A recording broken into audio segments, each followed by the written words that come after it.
좌우에 계신 분들 너무 가까이 얼굴 들이시지 마시고 같이 거리 유지하시면서 그래도 만나니 이렇게 반갑네요. 한번 인사했으면 좋겠습니다.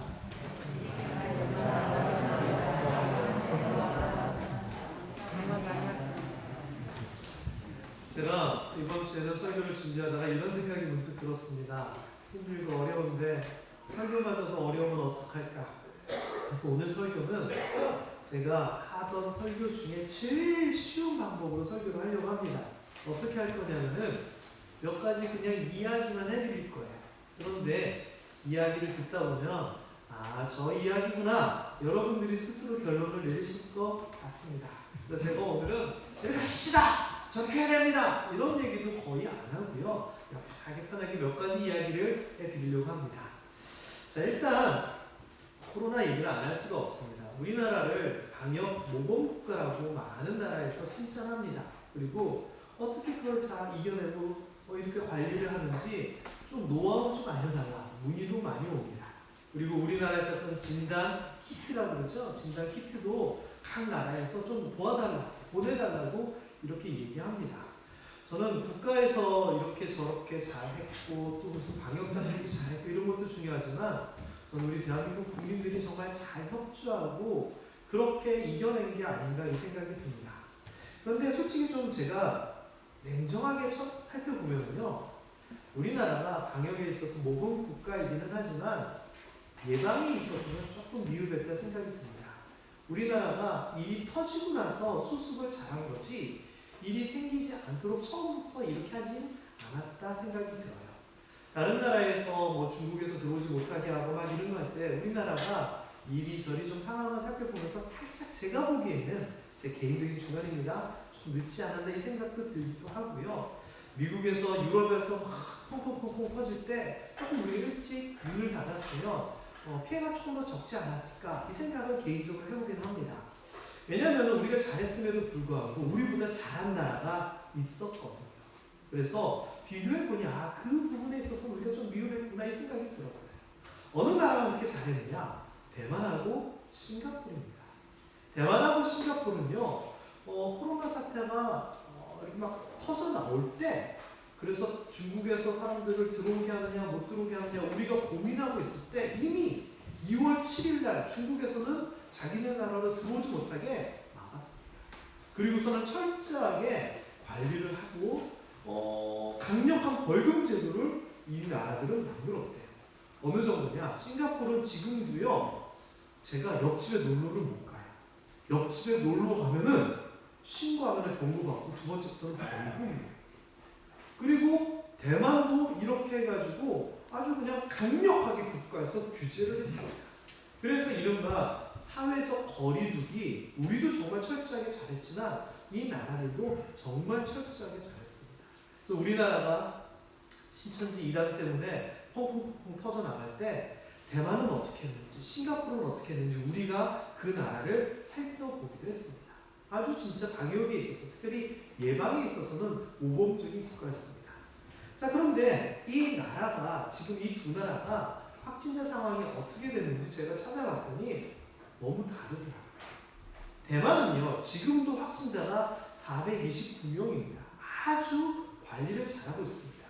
엄청 처음부터 지금까지 엄격하게 규율을 정하고 사회적 거리두기를 하고 외국에서 사람들이 못 오게 하면서 버텨내고 있는데요. 같이 처음에 찬사를 받았던 싱가포르의 경우에는요, 확진자 수가 17,000명을 넘어섰습니다. 5월 1일에도 932명이 확진됐고요. 어저께도 485명이 확진됐다고 해요. 이 말은 뭐냐? 지금 한참 펑펑펑펑 터지기 시작했다는 거예요. 그래서 이 나라의 인구가요, 우리나라의 9분의 1밖에 되지 않습니다. 그런데 이미 확진자 수는 우리나라를 넘어섰습니다. 아니 도대체 어떻게 이렇게 달라졌을까요? 똑같이 예방을 잘하고 정말 잘하고 있다라고 세계적으로 찬사를 받던 두 나라가 이렇게 차이가 납니다. 이유가 도대체 뭘까요? 방역 모범 국가였던 싱가포르가 이 방역에 대한 코로나19 사태에 대한 대처에 대하여 실패한 원인으로 제가 그냥 짧은 소견으로 보기에는 두 가지나 문제인 것 같습니다. 첫 첫 번째는 방심입니다. 방심. 잘하고 있으니까 처음에는 한 300명밖에 확진자가 안 나왔거든요. 그리고 정체되고 더 이상 확산이 안 됐거든요. 그러니까 싱가포르가 됐다 싶어가지고 뭘 했느냐? 애들 방학을 끝내고 학교를 등교를 시킵니다. 이 말은 뭐냐? 이미 우리는 됐어. 이제는 안전해라고 하는 방식인 겁니다. 그리고 이 싱가포르라고 하는 나라가요, 굉장히 잘 사는 나라에서 위에 상류층들이 있고 밑에는 한 30만 명 정도 되는 외국에서 와서 일하는 이주 노동자들이 있었는데 이 사람들 관리에 대한 정책을 실패해버립니다. 그래서 지금 펑펑펑펑 터지는 그 확진자의 70% 정도는 최소한 그 이주 노동자랑 연관되어 있는 관련되어 있는 사람들이라고 해요. 이 사람들이 외국에서 와가지고 거처가 적당하지 않으니까 기숙사처럼 단체 생활을 했거든요. 그런데 이게 관리가 안 된 겁니다. 그래서 지금요, 싱가포르는요, 엄청납니다. 이 나라에서는요, 엘리베이터를 타면 엘리베이터 바닥에 선이 그어져 있습니다. 모퉁이에 가가지고 쓰도록 엘리베이터 자체에도 그렇게 되어 있고요. 전철을 타고 그러면은 앉는 자리가 표시되어 있고 서 있는 자리가 표시되어 있어서 띄엄띄엄 되어 있습니다. 마트요? 계산대 우리는 어떻게 계산하죠? 저번 선거 때처럼 1m 거리 두고 계산하나요? 아니요. 이 사람들은요, 장볼 때건 계산할 때건 거리를 두고 장봐야 됩니다. 뿐만 아니라 지금은요, 마트, 병원과 같은 필수 시설 외에는 모든 상점들이 강제적으로 문을 닫아야 되는 상황이 이르렀습니다. 다시 얘기하면 처음에는 박수 받던 이 싱가포르가 지금은 가장 심각한 나라 중에 하나가 되어 있다라고 하는 겁니다. 우리나라 지금까지 잘해왔습니다. 하지만 세계가 잘하고 있다고 칭찬할 이때 싱가포르처럼 방심하지 말고 조금 더 조심하고 조금 더 사회적 거리 두기에 참여하고 그렇게 해나가야 될 줄 믿습니다. 자, 두 번째 이야기 한번 해보도록 하겠습니다. 솔로몬에 대한 이야기입니다. 잘 알고 계신 이야기죠. 이 솔로몬은 이스라엘의 왕으로서 다윗의 뒤를 이은 유다의 두 번째 왕입니다. 근데 이 사람이 정말 잘했습니다. 나라를 다스림에 있었어요. 일단 국가를 안정시켰습니다. 아버지 때는요, 다윗 왕도 굉장히 잘했지만 아들이 반란을 일으키고 밑에 있었던 장수들이 아버지 편, 아들 편 나눠지게 되고 하면서 굉장히 사실 막판에 혼란스러웠습니다.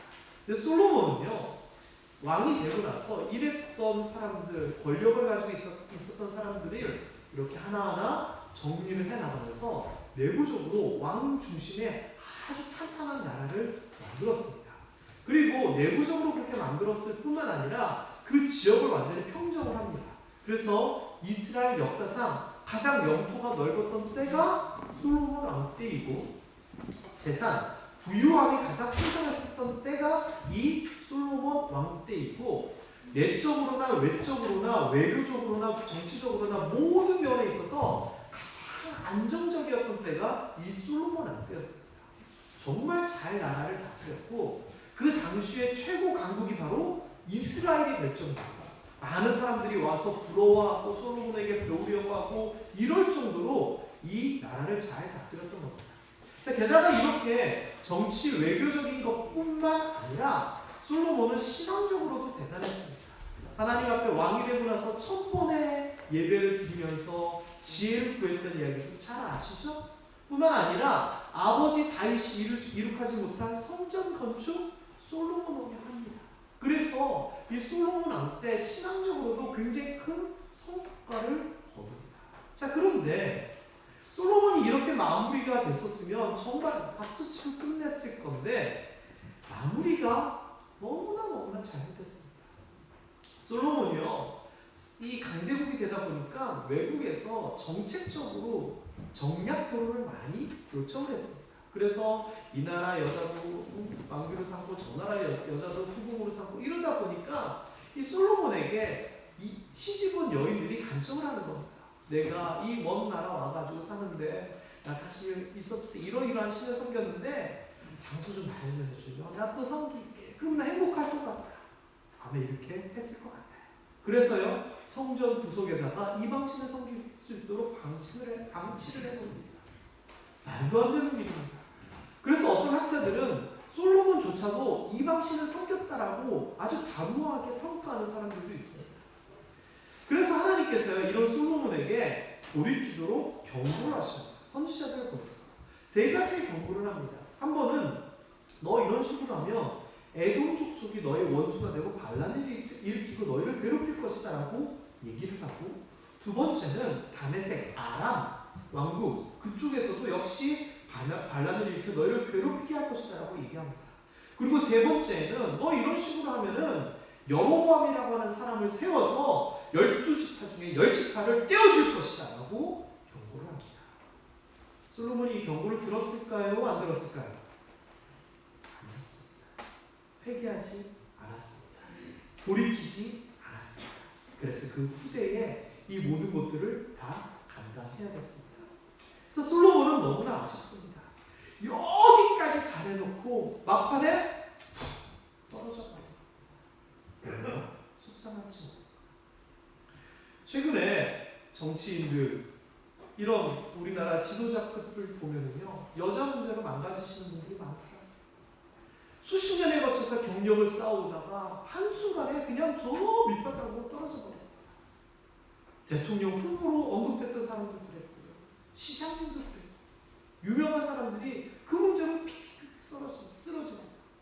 마지막 마무리가 안 되니 모든 것을 잃어버린 경우가 아닌가 싶어요. 세 번째 이야기는 축구 얘기 한번 해볼까요? 축구 얘기. 2002년도 기억나시죠? 월드컵 16강전에 저는 우리나라 축구 역사상 가장 재밌었던 경기가 아닐까 그 생각을 해봅니다.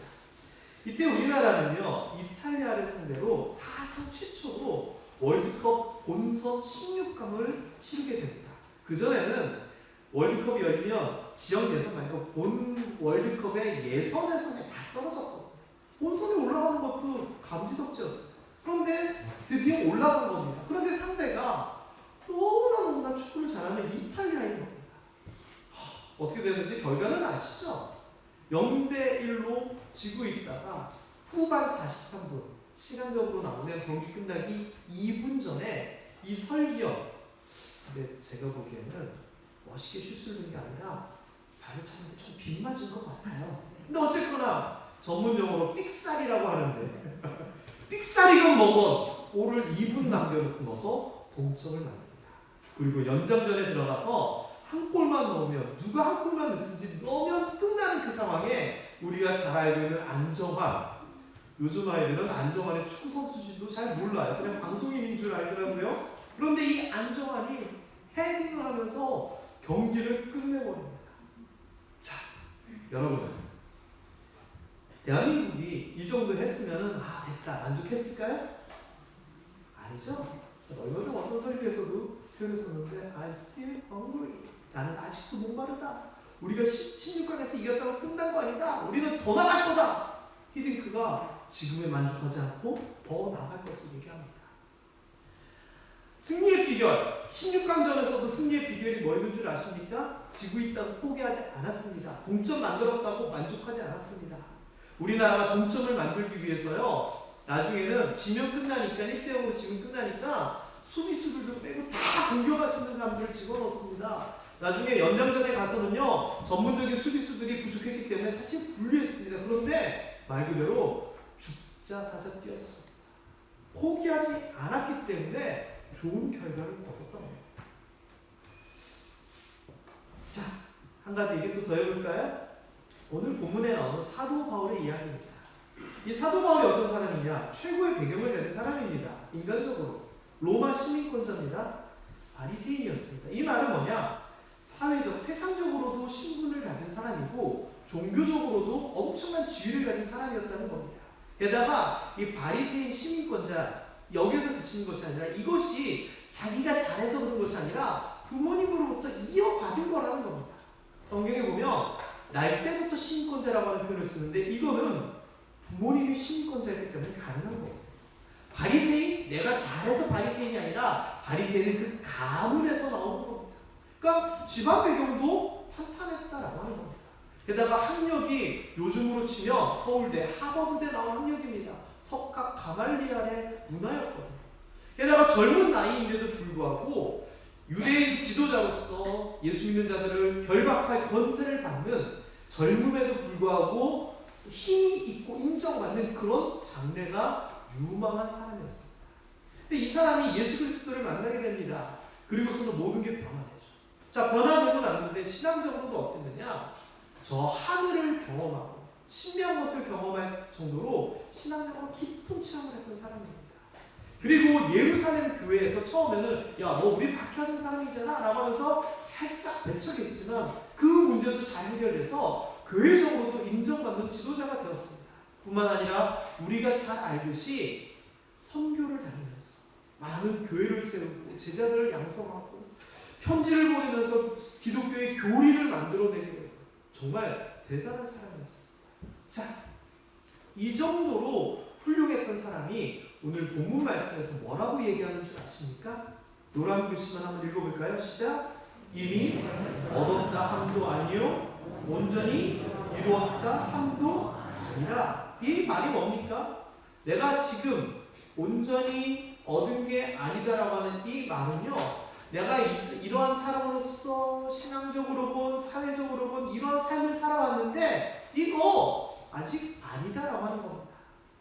아, 사도바울 선생님, 지금처럼 교회를 만들고 지금같이 사역을 하고 지금처럼 제자들을 이끄셨으면 너무 훌륭하신 거 아닙니까? 아니야! 나 그거 아무것도 아니야! 라고 지금 얘기하고 있는 겁니다. 교회의 선교적인 희망과 비전과 이런 것을 가지고 놀라운 성과를 이루어냈는데 뭐라고 얘기하냐? 희망이 이루어진 거 아니다라고 얘기합니다. 그리고 내가 훌륭하고 좋은 사람, 거룩한 사람이라고? 아니야! 나는 완전한 사람이 되었다고? 절대 아니야 라고 자기의 현재와 자기의 과거를 부인합니다. 모자라고 부족한 사람이다라고 얘기를 하는 겁니다. 게다가요, 내가 지금 하고 있었던 이 모든 것들이 완성된 것이 아니다라고 하면서 뭐라고 하냐? 내가 잡은 줄로, 이미 잡은 줄로 여기지 아니하고 나는 뒤에 내가 했던 그 모든 일은 잊어버리겠다라고 얘기합니다. 과거의 일은 아니고 성과도 아니고 자랑할 일도 아니고 내가 이룩한 게 아니고 나는 앞으로 있을 일이 중요하다라고 이야기를 합니다. 그래서 뭐라고 얘기하냐면은 나는 지금의 일, 전의 일이 중요한 게 아니고 앞에 있는 것을 잡으려고 목표, 표대를 향하여 달려간다라고 이야기를 하고 있어요. 이 말은 뭡니까? 지금까지 엄청난 일을 해놓고도 아니야. 지금까지 한 일이 중요한 게 아니라 나는 앞으로 지금 내가 할 일이 중요해라고 얘기하고 있는 겁니다. 여러분, 중요한 얘기입니다. 우리의 삶은요, 여러분, 지금까지 너무 잘해왔다고 만족하는 거 필요합니다. 그래서 어떤 사람들이 얘기하죠. 박수 칠 때 떠나라. 이 말이 뭐예요? 이렇게 됐을 때 뒷마음이 잘못해가지고 남들에게 비난받지 말고 잘하고 있을 때 만족하고 그만하라고 얘기합니다. 이런 관점도 필요합니다. 그런데 신앙적으로는 절대 연세 있으신 분들이요, 이른바 70세가 되시면서 명예가 되시고 은퇴를 하시잖아요. 그러면은 속상해하세요. 왜? 예전 70세랑 지금 70세랑 틀리잖아요. 우리 교회 얘기는 아닙니다만 70이 넘어서 은퇴를 하시고서는 우울증에 걸리시거든요. 교회 다니시는 분들이. 왜? 내가 이렇게 열심히 살야겠는데 그걸 내려놓으라고 하니까. 그런데 아닙니다. 위치가 달라진 거지 열심히 하셔야 됩니다. 더 뜨겁게 행하셔야 됩니다. 70 되셨다라고 해서 성가대 안 하시고 다른 거 하셔야 되는 겁니다. 이제는 뒤에서 이끌어주시고 밀어주시고 기도해주시는 역할이 달라진 거지 일을 내려놓는 게 아닙니다. 다시 얘기하면 내 나이 70이 돼서 명예로 은퇴했다고 해서 신앙의 끝이 아니라는 겁니다. 더 열심히 하셔야 되는 겁니다. 자, 이런 설교를 할 수 있는 이유는 우리 교회는 장로님들, 권사님들이 그렇게 하고 계시니까 이렇게 할 수 있는 거예요. 아니 그렇게 안 하시면 제가 이런 얘기하면 목사님이 나들으라고 이런 설교 하셔 생각할 거야. 근데 우리는 아니에요. 에로페 우리 장로님들이, 남자분들이 우리도 나눔 만든다고, 우리도 나눔하겠다고 자원하십니다. 두보라에 안나에 나눔하는데 힘들다고 두보라에 나눠달라고. 이번에는 작년 연말에는 사실 드보라에도 사람 많다고 또 나눠달라고 했어요. 이 말은 뭐냐? 하겠다는 겁니다. 열심히 뭔가를 해보겠다는 겁니다. 저 그래서 너무나 어르신들 때문에 감동했었습니다. 그게 맞습니다. 장로가 되고 목사가 되고 권사가 됐으면 내가 이룰 거 이뤘으니 됐다 만족하는 거 아닙니다. 사도 바울처럼 거기서 다시 시작하는 겁니다. 내가 이 정도의 지위로서 교회에 대해서 역할이 있고 이 정도 신앙으로서 인정을 받았으며 됐지 않느냐? 아니요. 성경에 도대체 그런 말이 어디 있습니까? 이제 그만하면 됐다라고 하는 말이 어디 있습니까? 아닙니다. 그때는 우리가 눈 감을 때에 대한 이야기만 그렇게 나오지 성경에서는 만족하고 그만하라고 얘기하지 않습니다. 더 열심히 하라는 겁니다. 사도 바울이 지금 그 얘기를 한 겁니다. 내가 지금까지 열심히 잘해왔는데 이전 것은 이전 거고 지금 더 잘하겠다라고 얘기합니다. 마지막 이야기입니다. 다른 사람들 이야기들은 그렇다 치고 그럼 나는 어떡할까요? 지금까지 우리가 긴 인생, 짧은 인생 열심히 잘 살아오셨잖아요. 최선을 다 속상하고 슬프고 힘든 일이 있었지만 잘 버텨오셨잖아요. 때로는 어떤 성과를 거두시고 이제 이만하면 됐어 생각하실지도 모릅니다. 자, 그런데 그게 중요한 게 아닙니다. 중요한 것은 앞으로 내가 어떻게 할 것인가, 나의 이야기는 어떻게 써나가야 할 것인가, 이게 중요합니다. 70이건 80이건 그게 중요한 게 아니라 지금 내가 무엇을 할 것인가가 중요한 겁니다.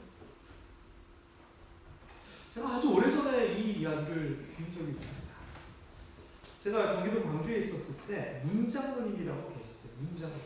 근데 이 장로님은 은퇴 장로님이세요. 70이 넘으신 거죠. 근데 목욕탕을 하셨어요. 그런데 제가 목욕을 가는데 목사님 이것 좀 보라 그러시는 거예요. 그래서 갔더니 컴퓨터를 하시는 거예요. 한 2002년 3년 이때쯤. 그래서 뭐 하세요? 그랬더니 컴퓨터를 배우신다는 거예요. 그러면서 보니까 컴퓨터로 게임을 하고 계시는 거예요. 무슨 게임? 장기 게임. 저는 컴퓨터 장기 게임이 있다는 걸 그때 처음 알았어요. 바둑은 봤었는데. 근데 70 넘으신 장로님이 컴퓨터를 배워서 그걸로 사람들하고 막 흩어져 있는 사람들하고 장기를 주시겠다고 배우는 거예요. 그러면서 저보고 이 사람한테 말을 하려면은 글을 써서 보내려면 어떻게 하느냐고 물어보시죠. 저 감동받았어요. 진짜 감동. 나이가 중요한 게 아닙니다. 내가 무엇을 해야 될지를 알고 행하는 것이 중요합니다. 특별히 신앙적으로는요, 교회 안에서 나는 이만큼 신앙이면 됐어? 이거 절대 안 됩니다. 신앙은 날마다 더 새롭게 나아가는 것이고 성숙해져 가는 것이지 신앙에 있어서 이만하면 됐다? 절대 없습니다. 아닙니다. 그래서 오늘 제목이 주마가편이라고 하는 말로 결론을 내리고 싶습니다. 주마가편, 달리고 있는 말을 타고 가면서 채찍질을 하는 겁니다. 잘 달리고 있는데 더 체근을 하는 겁니다. 저는 우리 모함의 성도님들이 제가 보기에는 많은 교회가 있고 많은 성도님들이 있지만 우리 모함교회와 모함의 성도님들은 상위 0.001% 안에 들어가는 훌륭한 교회이고 성도임을 저는 확신합니다. 정말 잘하고 계십니다. 교회에 불러넣고 맡은 역할 잘하고 재정적으로 헌신하고 지금 이 어려울 때 이렇게 평온하게 교회 운영할 수 있는 교회 몇 교회가 될까요? 없습니다. 그리고 여러분이 아시잖아요. 저희 교회 좋은 교회라고. 그런데 이때 한 말씀 더 보태고 싶습니다. 잘하고 계실 때 만족하지 말고 더 잘하셨으면 좋겠다. 싱가포르처럼 잘하다가 그냥 방심하여 망가지지 않게, 솔로몬처럼 잘하다가 맨 끝에 완전히 몰락하지 않게, 사도 바울처럼 히딩크처럼 잘하고 있을 때 더 잘하기를 소망하는 것이 저는 우리 신앙에 있어서 정말 필요하다라고 생각합니다. 그래서 스스로를 돌아보시며 세상적인 삶이가, 가정의 문제가, 또는 일터의 문제가, 또 우리 교회와 신앙의 문제, 스스로를 잘 돌아보시면서 더 힘있게 살아가실 수 있는 여러분들 되시기를 주님의 이름으로 축원합니다. 마무리는 이렇게 하도록 하겠습니다. 히딩키가 했던 말, 나는 아직 배고프다. 더 뭔가를 먹어야 되겠다. 얻어내야 되겠다. 배가 고플 시간이기도 합니다. 우리 옆 사람에게 나는 아직 배고픕니다. 해야 될 일이 더 많습니다. 이렇게 한번 다짐 겸 격려 겸 이렇게 하면서 인사하도록 하겠습니다. 시작. 기도하겠습니다.